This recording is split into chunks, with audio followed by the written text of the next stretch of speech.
ukhona ongangisiza iBhayibheli liyasiqinisa nabantu bazalwane makuthiwa khona iqiniso elikhona izwi likaNkulunkulu wonke amaqiniso akhona emhlabeni alikho iqiniso njengezwi likaNkulunkulu ngoba lona limi kuze kube phakathi wonke amaqiniso buya athi ngikhuluma lento kade izolo sikuthanda nonkosikazi sixoxa emhlabeni they are truth and there is a truth. Jesus is the truth. And kunamanye amaqiniso kuyiproblem ukuthinga iqiniso uphethe amaqiniso umuthinga iqiniso be willing to do away with your truth and start the truth that you are looking for noma learn the truth that you are looking for ithini khona abanye abangangizwa manje ayarepa bani odrey yarepa. Amen.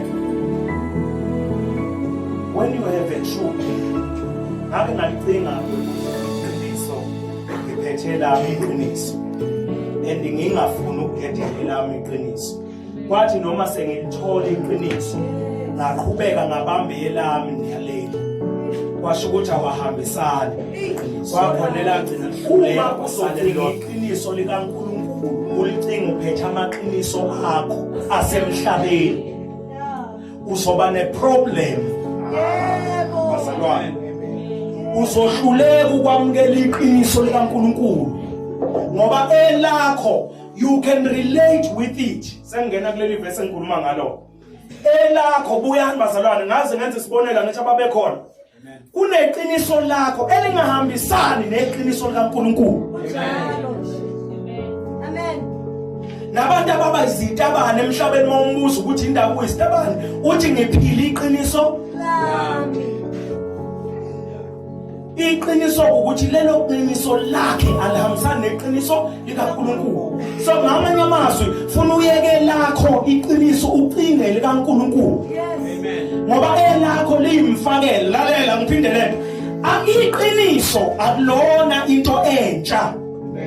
Whatever you are to discover akusinto entsha njalo mawuthola iqiniso eliseceleni kweqiniso kuba iqiniso elisha and iqiniso eliyamanga ngoba ayikho iqiniso leqiniso khona iqiniso elilodwa. Amen. Yenza abanye ngizobathukela abanye bayangicinga ukuthi uthini. Amen. Kodwa buyani there is only one truth. Bese kuba khona amaningi amaqiniso ahlale evuswa left and right ukumelana neqiniso. Alright. That's why there is no new truth. But the truth remains and the truth was always the truth. Amen. Before the foundations of earth the truth was always the truth. Amen. But they come wabona usathana ukuthi uma ngingeza neqiniso eliyamanga acacile bazosheshe balibona ukuthi ngiyabadukisa. So ke ngamanye amazwi mangifuna ukumelana nabantu abaphethe iqiniso ufuna ngize nelinye iqiniso kodwa linesili iqiniso elimbethe isikhumba seqiniso kodwa malivulwa ngaphakathi liyamanga. Amen. Okay. Hallelujah.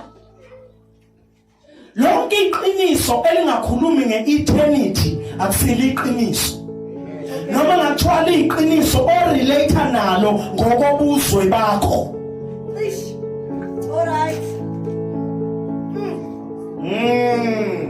Noma ngathiwa ngokobuzwe bakho ngokwenature yakho ngokuthi umZulu ngokuthi umSuthu ngokuthi umpedi ngokuthi umSwati uyixhosa uyini kukhona iqiniso lokuthi wena uzalwa abantu abangabeZulu bese kuba khona iqiniso lokuthi ke wena ungokaNkulunkulu sebephumile sebesukile labo uyisidalwa sikaNkulunkulu. That is the first truth. So uma ungakwazi ukulandela lelo qiniso uma iqiniso lokuthi ngumZulu uphila kanje awusoze ulithola iqiniso elikusa enguneni phakathi. Amen.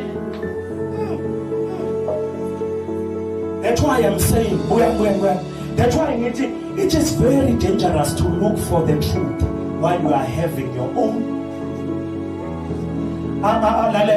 Angithi sikhona izinto esifundisiwe kwathiwa siyizo vela ukwazi ukufuna iqiniso ungenalo iqiniso kahle kahle iqiniso elishodayo elikwenza ubone ukuthi khona elinye iqiniso kumele ulithole uya iqiniso elingaphelele khona izinto othi uma uyifuna ubone ukuthi awuyitholi noma umile kuleli qiniso wafundiswa lona bese lento iyakutshela ukuthi kusho ukuthi khona elinye iqiniso okuyilona lona ngoba nanti leli ngikulo kodwa ngisizakala ngikulo